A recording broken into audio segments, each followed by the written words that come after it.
This video is relating to the subject Fundamentals of Management and Life Skills prescribed for Bangalore University BCom first semester students. This is session 39 relating to the unit communication skills.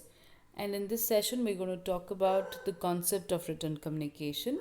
At the end of the session, the students will be able to understand the meaning and definition of written communication along with its merits and demerits. So, what is written communication? Any communication which is in the form of words, which is written, that is called as written communication. So, any medium through which messages of the sender is conveyed with the help of written words, it is written communication. So, any kind of written words that you use, whether it's online, offline, on paper, or through emails and so on, everything is written communication. Basically, it has to be words that are written. This includes statements, circulars, letters, reports, memos, manuals, etc. The different kinds of written communication.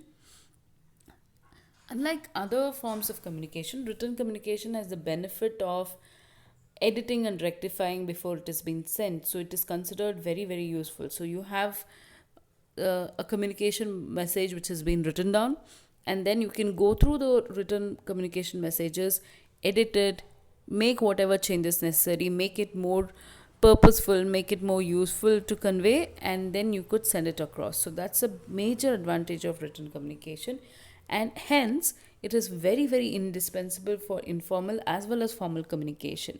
So whatever is the message that you're trying to convey, you could do so with the help of written communication in a much better manner. This could also encapsulate visual communication as well. Okay, you could bring in a lot of presentations and visual presentations, or you could include a lot of pictures and videos and so on, along with text or words through electronic devices such as laptops or phones. You can include a lot of pictures and videos even when you are sending some information which is relevant to that particular information. That's the advantage of written communication. Now, specifically talking, what is the definition of written communication? Written communication refers to the process of conveying message through written symbols. In other words, any message exchanged between two or more person that makes use of written words is called as written communication. The major advantage is that the written communication can be kept as a permanent record. So, whenever the management wants to refer back to any kind of information, written communication is considered best because you can refer it back as and when you want. It can be maintained as a permanent record.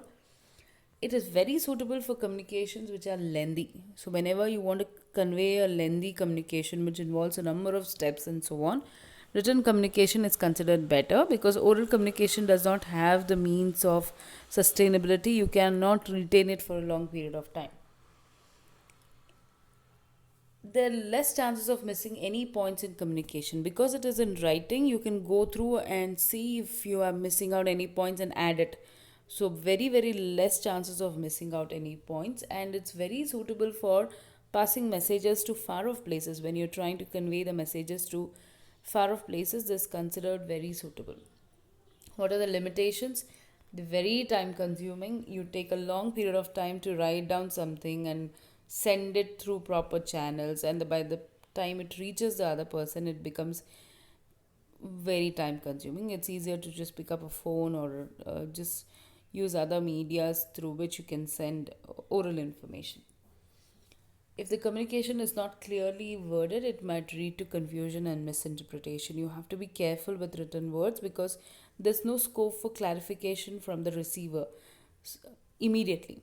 So, if you don't word it properly, if you don't convey the message properly, it could be lead to a lot of confusion and misinterpretation. There's no face to face discussion between parties, hence, doubts of the receiver may not be clarified, and maintaining secrecy is very difficult in this type of communication.